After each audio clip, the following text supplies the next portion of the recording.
Alright guys, so today was grocery day. We got paid from YouTube and it was time to fill up the house with supplies. Start off by going to Walgreens. They usually have good deals on toilet paper, water, and other items. After carefully examining prices and sizes for things at the Walgreens, I decided not to get shampoo there. My wife wanted the watermelon variety of shampoo and they didn't have that. We needed some mouthwash. I saw the prices and I wasn't happy, so I decided not to get that either. I noticed that there was toothpaste for $4, so I decided to grab that. I studied the shampoo prices a little closer, but I decided not to get that as well. In the clearance rack, there were two mouthwashes for 49 cents. I ended up buying both of them. 3 boxes of water for $10. I decided that was a good deal and got 3 boxes of purified Walgreens water. I had originally got Charmin, but I noticed that there was Angel Soft for a little bit less. Everything that I got at Walgreens only ran up $21. So far we were off to a great start saving money by going to our local Walgreens. Angel Soft isn't my first choice for toilet paper brands, but it had 300 square feet. The Charmin costs $5 more and it was actually 287 square feet. So I'm getting more product for less money. On Highway 70 in Bradenton, Florida is the Jerusalem Market. I had heard that this is a great place to get Mediterranean items. Now, we usually don't use too many of those products at home, but I am looking for different options. Not only am I looking for saving money, I'm also looking to pay good prices for quality items. So this is a place that had been recommended to me, and while everything here seemed to be very specifically Middle Eastern or European, it was definitely intriguing to see just a large selection of items that you don't normally see at your regular grocery store. Being specific ethnic items, a lot of stuff here was quite expensive, but I knew that somewhere in this store was going to be something that I needed for my household at a price you couldn't beat. Katie specifically told me that she wanted extra virgin olive oil, and I knew that this place would have an incredible selection, and they sure did. After looking at all the prices and products very carefully, I decided that for $11.99, this Lebanese olive oil would be a good selection.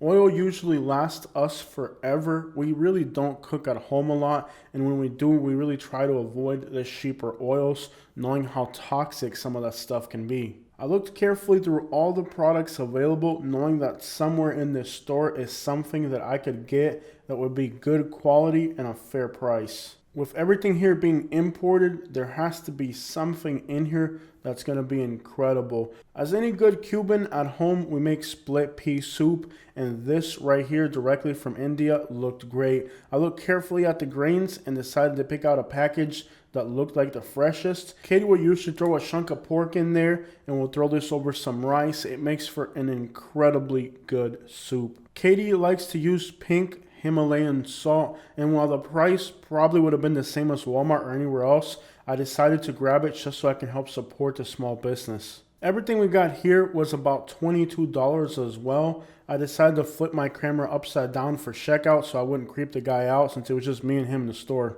So now we're heading to Acapulco in Bradenton. I noticed a speed trap by the Manatee County Sheriff's Office. I slowed down quickly, hoping I wouldn't get pulled over. I was almost certain we're going to get a ticket, but luckily he wasn't interested in me. During this whole entire time, I had my Uber app on, hoping that I could get a passenger going the same direction as me, and that would help pitch in for groceries, but there were no passengers anywhere on this day heading in the same direction as me. Pull up to the Acapulco. This place has always been affordable, and finding things here for good prices isn't hard. One of the craziest things about grocery shopping these days is how expensive things are. Luckily, if you go to some of these small neighborhood grocery stores, especially the Hispanic markets, you can usually get incredible deals, and the prices here are literally impossible to beat. It almost seems like these businesses only exist to help their communities have affordable items. So in here, there was a lot to do. I was thinking game plan. I want to buy stuff that's going to help Katie make meals at home. Things that are going to help us prepare meals at home. Many of the ethnicities that we like: Colombian, Cuban, Puerto Rican, Dominican, the types of Latin foods that we like to make, and a few American favorites. We were thinking strategically here. So I'm going to get items that she can use throughout many different dinners, so that here we're going to be making many dinners out of the same products. So for sure, you got to start off by picking out cheeses. Their selection of Latin American cheeses is extensive, from Colombian, Mexican, Guatemalan, Venezuelan, every nationality you could think of, they'll have a cheese for it. Mexican cheese is very versatile. You can eat it raw, you can cook it, you can put it in meals. There's 1,000 different things that you can do with Mexican cheese, so that was guaranteed something we had to grab. Katie's been falling in love with arepas, and while I have no idea how these things are made, it wouldn't hurt to encourage her to learn how to make these things for herself. So at least I got her the corn cakes and a few other things to help her start preparing her own Colombian arepas. Now these things probably aren't healthy, but come on, she likes them, and well, teaching your wife how to cook new things isn't a bad idea. This block of cheese right here is about $10, and while that's a lot of money, it's an enchilado, or maybe for enchiladas.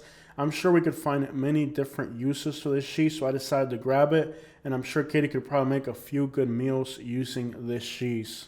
I'm not sure why the quality eggs were cheaper than the name brand random eggs, but when we buy eggs, they're usually organic or cage-free.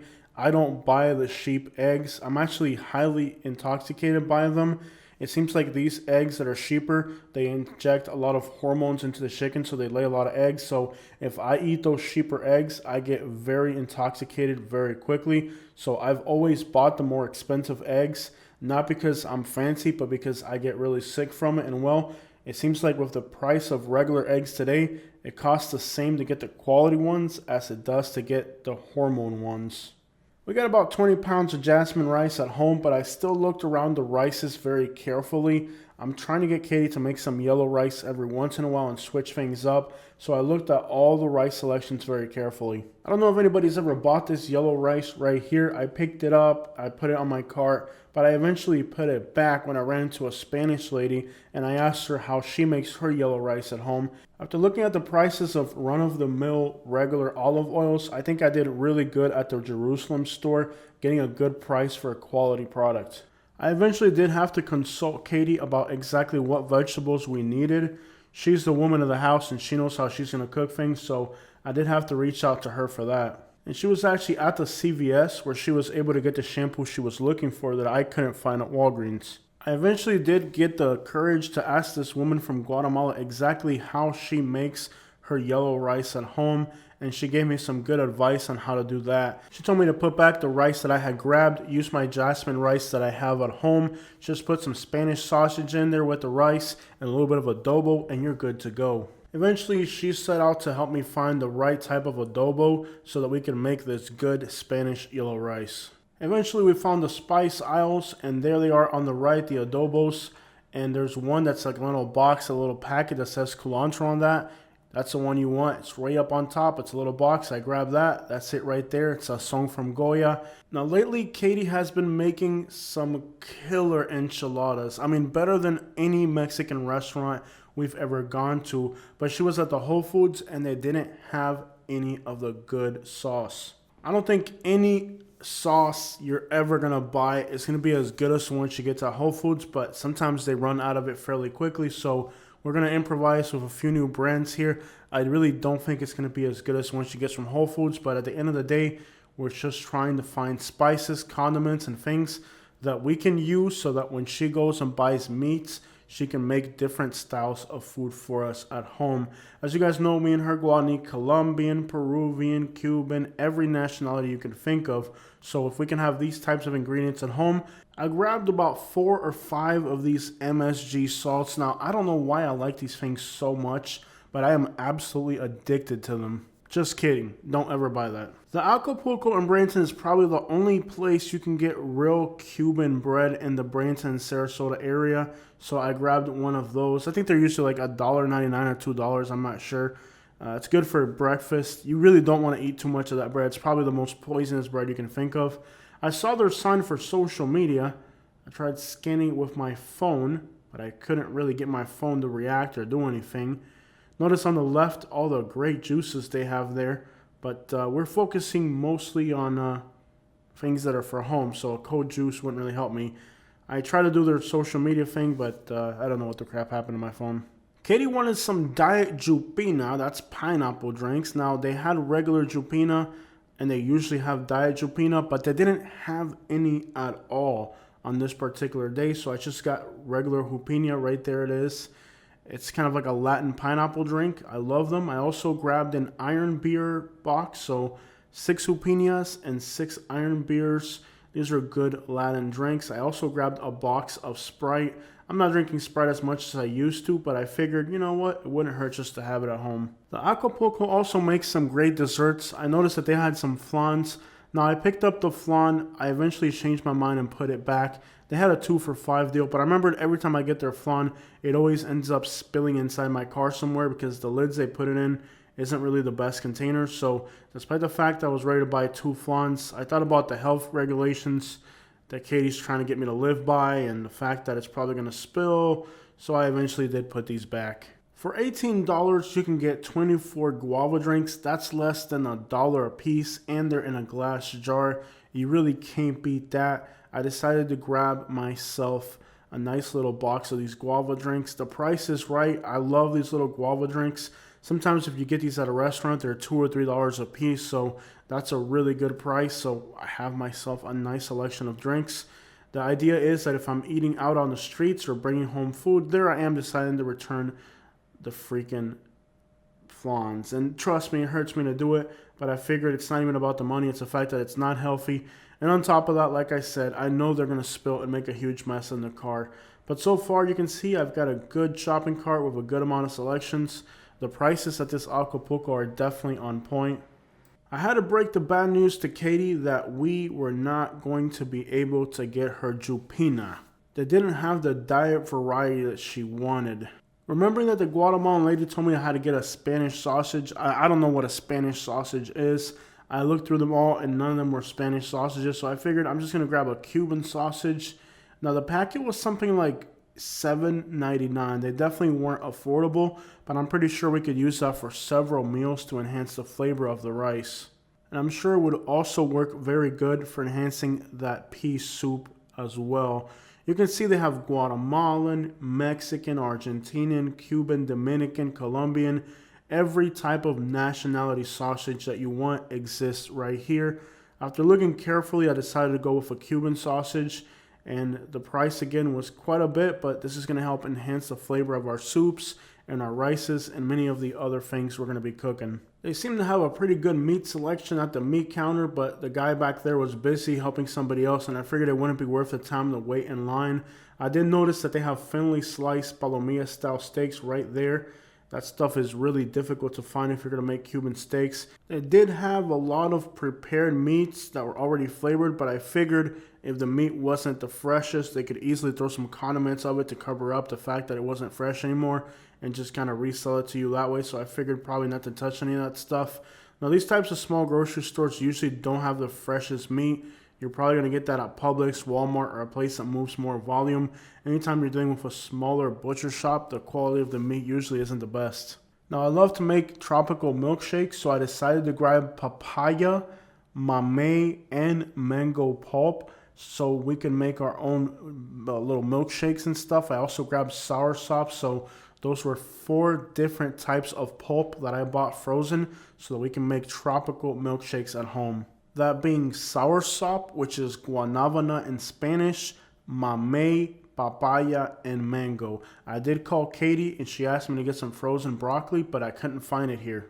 Turns out she already had frozen yuca at home, and many of the things that I was showing her under the frozen aisles were stuff she already had at home.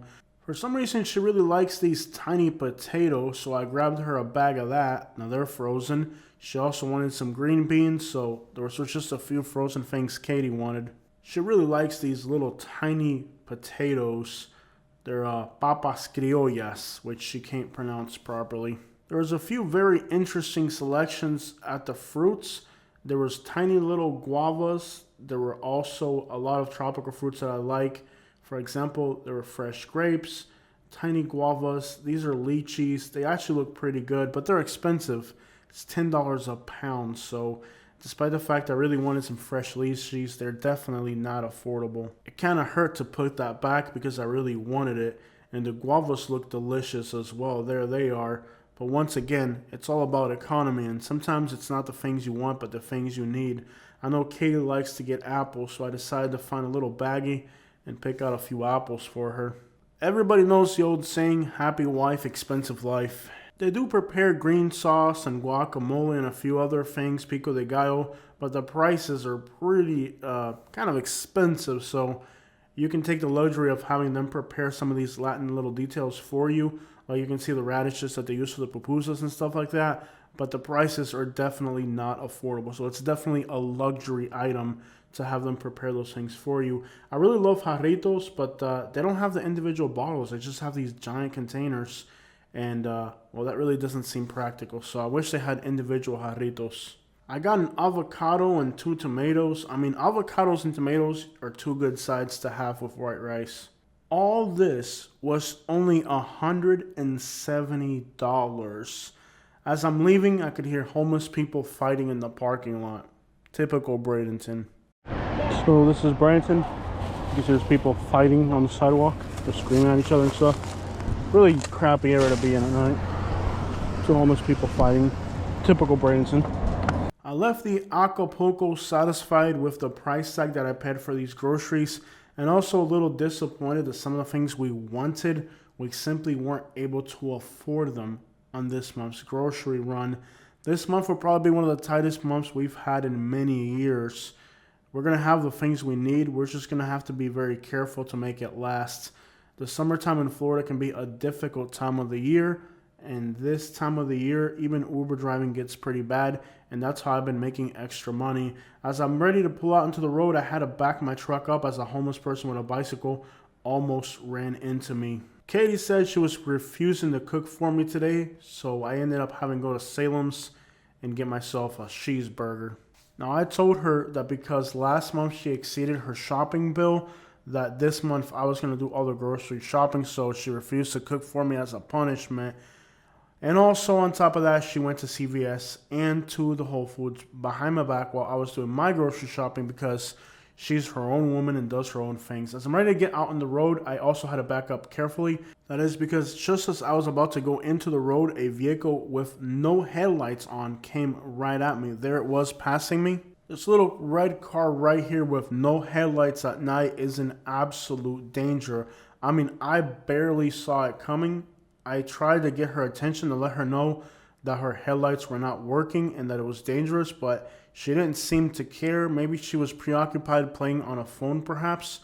And I was wondering, did she know her headlights weren't working or she just didn't know? But I eventually decided to turn off my headlights to see how dark the road was.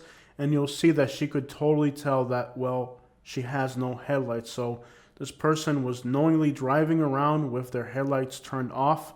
Further down the road, she figured out that her headlights were not on and decided to turn them on.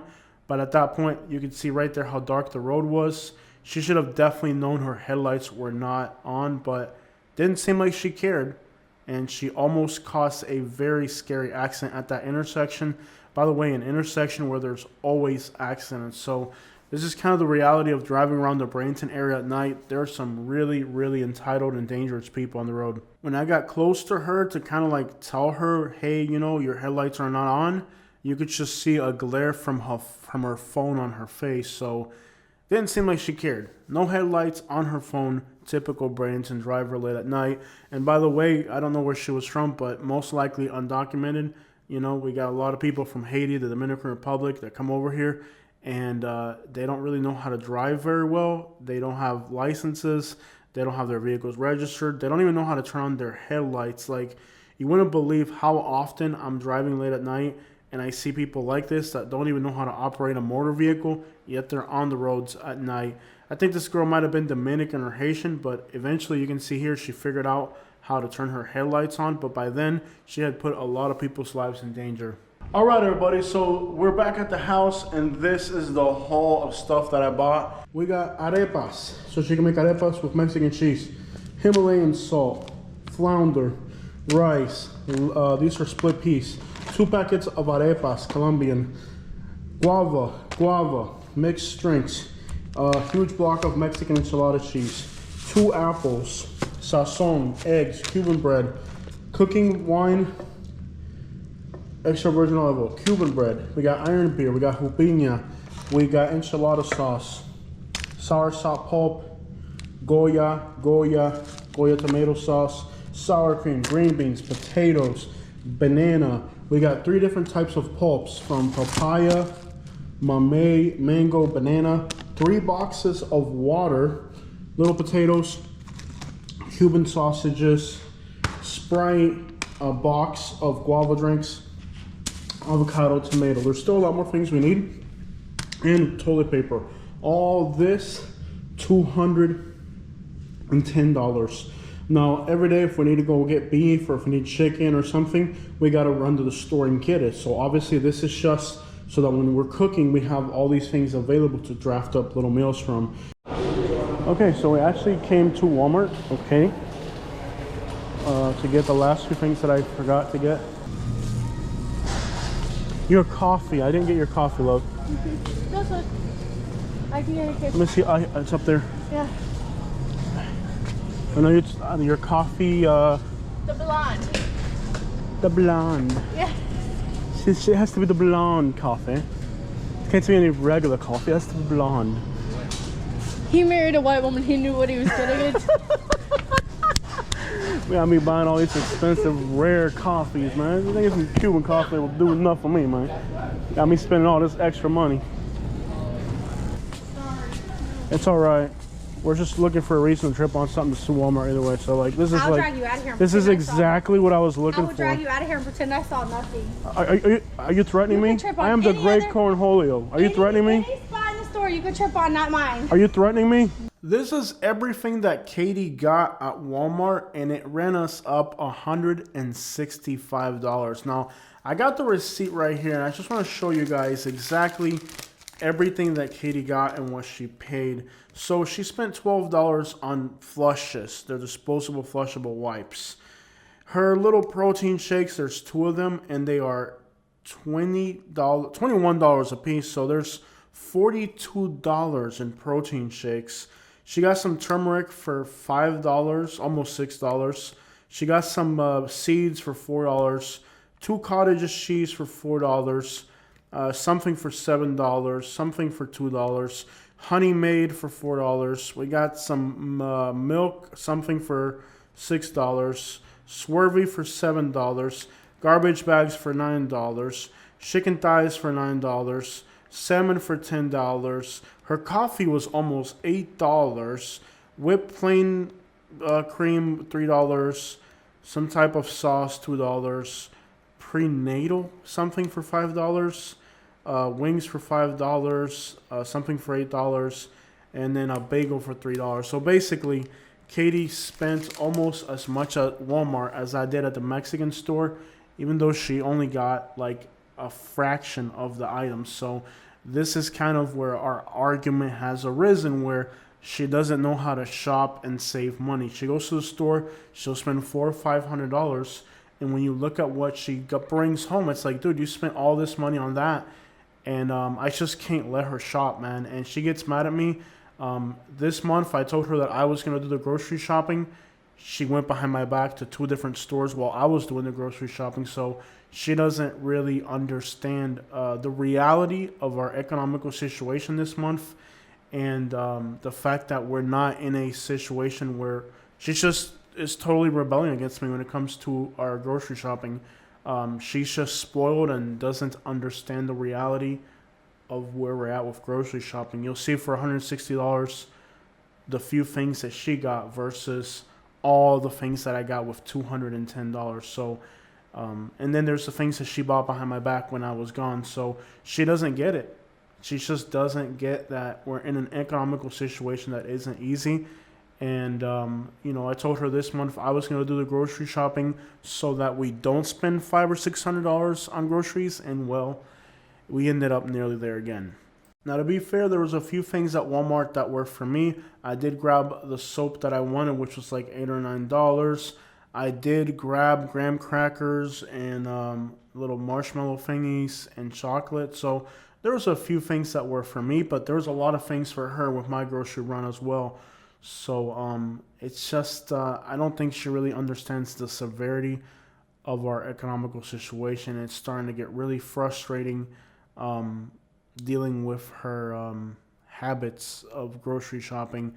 Normally, when things were good, I didn't care, but now that things are getting tight, we have to make some adjustments. And well, if you put together all the different costs of all the things we bought, we were probably at $500 or $600 in groceries today. And we just got paid today. We have to make it another 30 days, and that leaves after our bills a few $100s for the whole month, which means I'm going to be having to Uber drive almost on a daily basis for our daily necessities until the next payday. So it's a very frustrating situation. I'm able to economize our groceries and stuff like that, but this young lady right here is spoiled and just doesn't realize the difficulty of providing these days. I think it may be my fault because, when times were good, I didn't really care about how we spent our money. But now that things are getting difficult and all of our income's down and cost of living is up, it's becoming a lot more challenging just to have basic things. And, I don't even know what to tell you. It's just really difficult. And despite the fact I carefully economized, went to several different stores, studying prices, what store have the best prices and stuff like that. I mean, if you do the math, we spent over $418 on groceries today, and my goal was to spend maybe $300 at most. In fact, ideally, $200 would have been where we needed to be, so I'm going to have to make up the difference Uber driving. We've never really had arguments or disputes about buying groceries. I mean, one of the hardest things about tight on money is that, you start to argue about things that you used to never argue about. You have conflicts about things you usually don't have conflicts about, because it's one of those scenarios where, like, when you have money, it's not a problem. But when you're tight on money, then you have to start weighing people's wants, desires, and it just turns into a really nasty scenario. And I'm still not complaining. I mean, I know people that have to spend the entire month on $800. So I'm glad that I have a refrigerator full of food, and we got toilet paper, and we got drinks, and all the things we want, and we're going to cook and eat the things we want at home. So I'm definitely not complaining, but I am aware that when, you have money and money is abundant and plentiful, that you don't have to really argue or dispute things like a freaking bottle of shampoo. Many years ago, I had a friend who had a divorce, and I talked to him about his situation with his divorce, and it was one of those deals where, like, I told him, hey, man, like, if you guys had not been going through economical hardships, you think you guys would still be together. If you guys had money, and, like, it was a great couple when they had money and they were doing things together, but when things got tough, disputes arise and arguments about cost of living. And, me and Katie came from nothing. Like, we really have been through some really hard times together, but we got used to a lifestyle that we can't sustain anymore. So I understand the changes that we have to make, but it's difficult, to get everybody on board with the idea that life isn't a endless shopping spree and that you have to economize and make sacrifices. I don't understand how Katie has got so entitled and how she has become kind of spoiled, because, I mean, you can get used to a lifestyle, and the problem that we're having now is that our lifestyle is unsustainable, which means you have to make retractions on how you spend and live every day, and this is really starting to be a difficult and challenging process for us.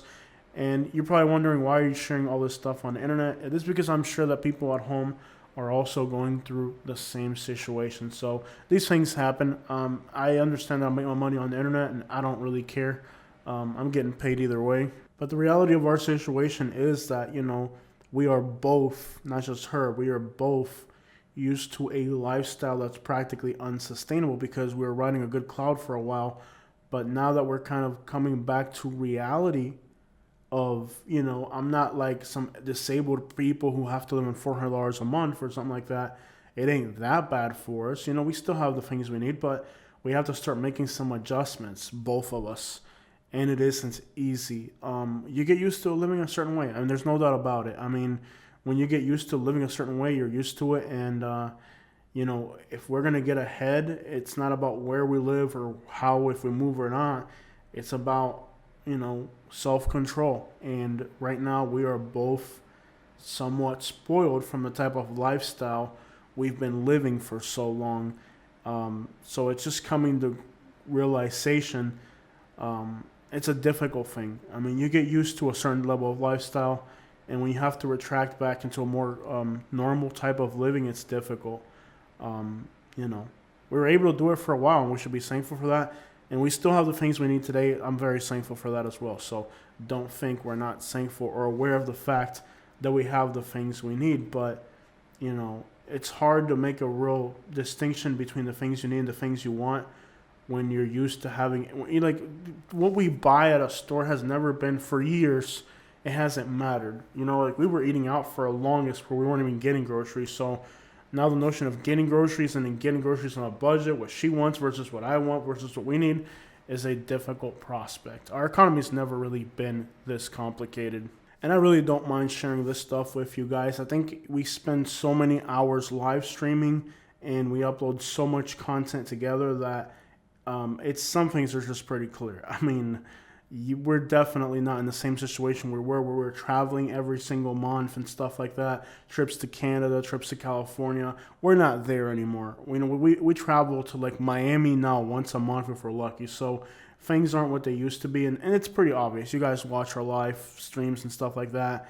I mean, there's weeks where we're 12 hours live. So you guys are spending enough time with us where you guys are starting to see some of these things. And you know what? I'd rather have these problems than other people's problems. So again, I'm not complaining. I'm glad to be where we're at. We make the best out of every single day, but times are definitely challenging, and you do get used to not having to think about money. And a lot of YouTube creators are going through the same situation we're going through. Like, this isn't a failure or nothing. I understand that being a YouTuber and getting paid to travel and all that, and that's not a normal life. Like, that's not normal. And you ride that cloud for as long as you can, and you did some great things, but eventually life does get back to normal. And I'm glad I was able to do all that. I'm definitely normal with living a normal 9 to 5 life like everybody else. Happiness doesn't come from being a famous YouTuber. Happiness just comes from, being happy that you have the things you need and being able to enjoy life. So none of that is bad. In fact, even now that we're Uber driving, we do Uber Eats together and we're able to spend more time together, and, that's good. Like, you just have to have realistic expectations for yourself. And we're definitely not setting out goals that are difficult to obtain. But it is a little curve of adjustment for both of us, getting used to budgeting and, finding more affordable options, if that's even possible these days.